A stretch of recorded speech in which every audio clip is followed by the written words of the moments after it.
Hello बच्चों, let's read this question. The question is which among the given elements belong to the same period. और यहाँ पे हमें element given है X Y Z और इनके एटॉमिक नंबर गिवन है 2, 10, 5 and the options are X Y, Y Z, Z X and X Y and Z. तो यहाँ पे हमारा की कॉन्सेप्ट क्या हो जाएगा?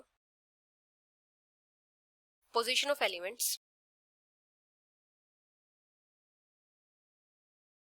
इन periodic table on the basis of their electronic configuration। तो इलेक्ट्रॉनिक कॉन्फ़िगरेशन से हम फाइंड आउट कर सकते हैं कि कोई भी एलिमेंट पीरियडिक टेबल में कहाँ पे प्रेजेंट होगा। जैसे अगर हम बात करें पीरियड की, तो किसी भी एलिमेंट का जो पीरियड होता है ये किस पे डिपेंड करता है? ये डिपेंड करता है कि वहां पे टोटल नंबर ऑफ शेल्स कितने हैं जिनमें इलेक्ट्रॉन्स प्रेजेंट है। Depends on the total number of orbits या फिर shells on which electrons are present। अभी जो पीरियड नंबर होता है ये किसके कोरिस्पोंड होता है? जो आउटर मोस्ट शेल है जिसमें इलेक्ट्रॉन्स प्रेजेंट है उसके प्रिंसिपल क्वांटम नंबर के। प्रिंसिपल क्वांटम नंबर क्या होता है? ये एन वैल्यू होती है जो क्या करती है? किसी भी शेल को रिप्रेजेंट करती है। Corresponds to the principal quantum number of the outermost shell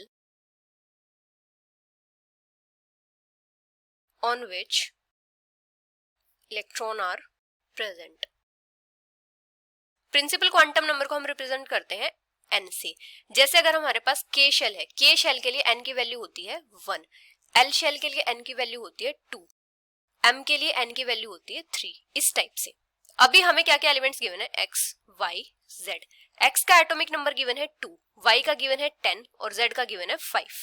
तो x की इलेक्ट्रॉनिक कॉन्फ़िगरेशन क्या हो जाएगी? 2, y की इलेक्ट्रॉनिक कॉन्फ़िगरेशन क्या हो जाएगी? 2, 8 और z की इलेक्ट्रॉनिक कॉन्फ़िगरेशन क्या हो जाएगी? 2, 3। अभी जो k शेल होता है इसमें टोटल नंबर ऑफ इलेक्ट्रॉन्स कितने आ सकते हैं? 2n² और इसके लिए n की वैल्यू होती है 1, तो इसमें टोटल नंबर ऑफ इलेक्ट्रॉन्स कितने आ सकते हैं? 2 इलेक्ट्रॉन आ सकते हैं।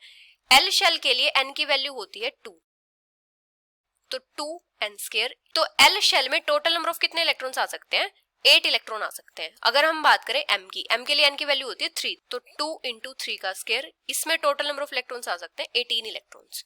तो इस टाइप से इनकी इलेक्ट्रॉनिक कॉन्फ़िगरेशन हो जाएगी। तो जो y एलिमेंट है इसमें तो टोटल एक ही शेल प्रेजेंट है, 1 शेल, तो ये एलिमेंट तो बिलोंग करेगा फर्स्ट पीरियड से। अभी जो y एलिमेंट है इसमें 2 शेल्स हैं जिनमें इलेक्ट्रॉन्स प्रेजेंट है, तो ये बिलोंग करेगा सेकेंड पीरियड से। और z एलिमेंट में भी 2 शेल्स हैं जिनमें इलेक्ट्रॉन्स प्रेजेंट है, तो ये भी बिलोंग करेगा सेकेंड पीरियड से। तो जो y एलिमेंट है इसका जो आउटर मोस्ट शेल है वो क्या हो जाएगा? l shell. जैसे ये k शेल होगा, ये l शेल होगा। l शेल के लिए n की वैल्यू कितनी होती है? 2 होती है, तो इसका पीरियड नंबर क्या हो जाएगा? 2 हो जाएगा। इसी टाइप से k l, इसके लिए भी इसका पीरियड नंबर क्या हो जाएगा? 2 हो जाएगा।